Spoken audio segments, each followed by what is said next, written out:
Czech has the Panda, which is very, very difficult to fight against, and Rain is almost to level 3 on his Lich, so it's not looking too good for him.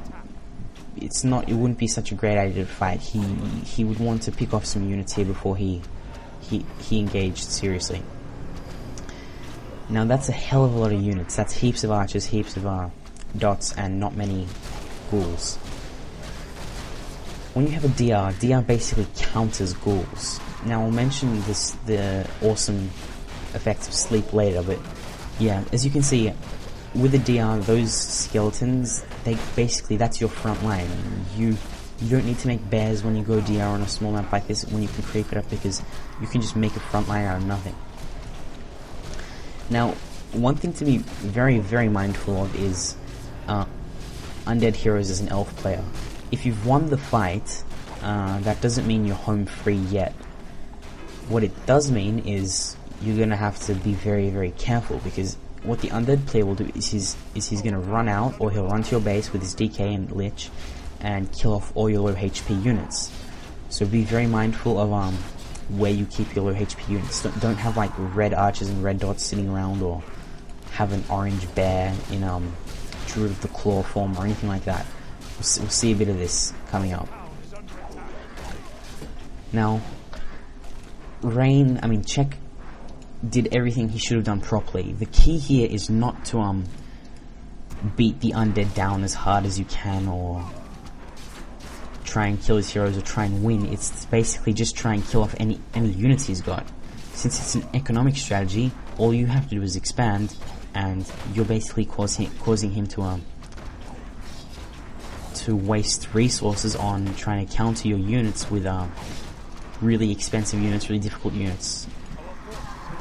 Now, you can see here the thing I was talking about earlier, where he just runs in, kills all your low HP stuff, and runs out.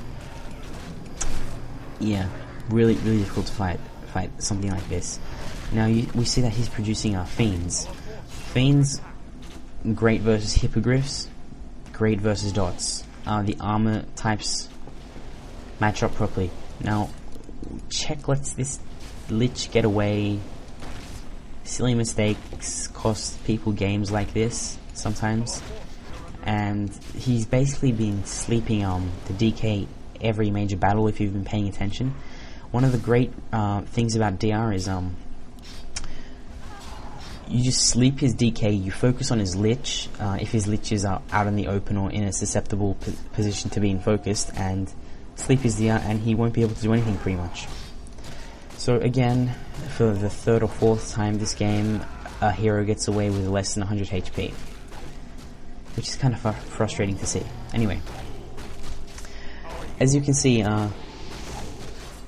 Czech is losing a lot of Czech is losing a lot of units, and so is Rain, but it's not exactly the biggest deal at this point in the game for Czech, because he can afford to lose those units. He's got a level 5 DR. He can produce an army out of practically nothing at this point in the game.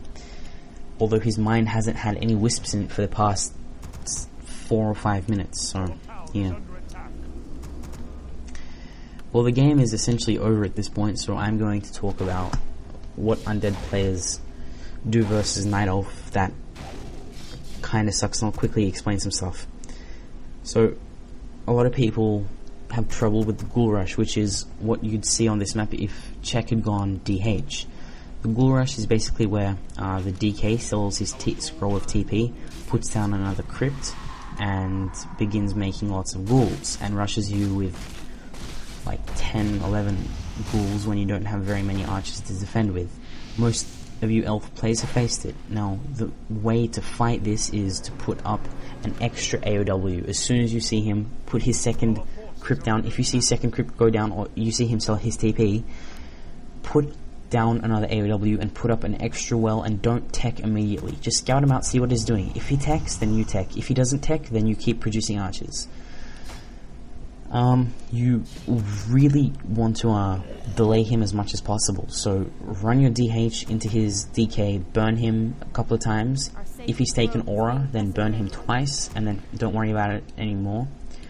Just hit his ghouls, try and get him to surround you, but try and not get surrounded. Try and delay him while you mass up the archers. If you fight in the right position, if you've built your Ancients of War in the right places, and you've got 3 or 4 Moonwells, then you should win easily. Now the second thing is Guard Harass. With Guard Harass, just a little tip, okay. Build an AP near the trees where your wisps are. Now, I know all of you are thinking, oh yeah, that's common sense, but uproot the AP and eat into the trees. Now you've got line of sight over those trees now, so he can't camp his Gargs there. The problem with putting down an AP between, say, the trees and your gold mine is that the AP can't see what's going on behind the trees because it's dark. Put on Fog of War and you'll see what I'm talking about.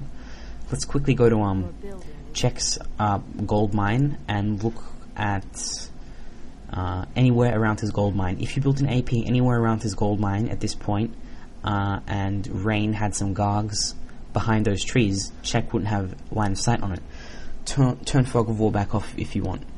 Now, you can get around that by eating into the trees with an AP and rooting the AP in the trees, so you have line of sight. So it's much harder for him to harass your wisps. And you can also park some archers between, and there's more room to maneuver. Yeah, so that's basically what I wanted to talk about. Now let's have a look at the game.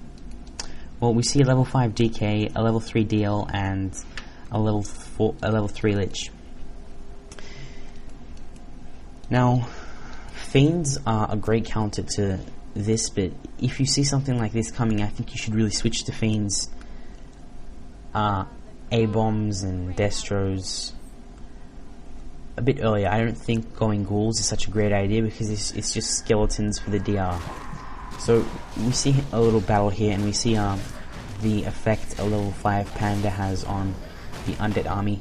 Now, a lot of people say that Panda is imbalanced. The reason they say this is because a lot of the time the Panda reaches the critical levels, level 3 and 5. At that stage in the game, you're forced to, if there's a level 5 Panda running around, then Fiends pretty much out of the question. Ghouls, no way. A-bombs, so basically it's very difficult to counter, so that's why a lot of people say Panda is imbalanced. If you've been watching that Panda buff those Fiends, like he's doing every time he's not slept by the DL, then you'll see that those Fiends are losing like 3/4 of the HP every time they get Breath of Fired. So the game is essentially over at this point. Did you see that Breath of Fire go off? Look at all those Fiends, they're all red HP. So yeah. So the game is essentially over at this point. Check won, but he's lost his units in every single fight, but he still ended up winning.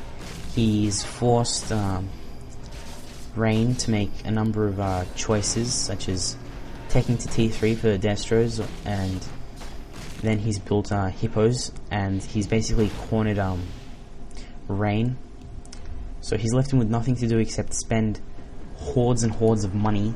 So it's kind of a way to get around the undead players saving lots of gold and sitting at 50 food for a while. And you know how the undead players, you sit at 50 food and save up some gold and force the elf player to run around, and you nuke him with your DK and Lich, and you pick off some units and stuff, and the elf player is at 80 food and he much about it. So basically a 45-minute audio. I'm tired now. I hope you enjoyed this audio, because if you didn't, I'm tired for nothing. Thanks for listening. Feel free to send me a PM about any questions you have about Night Elf matchup versus any race, or feel free to send me any pro games you want commentated. This is Remind signing out.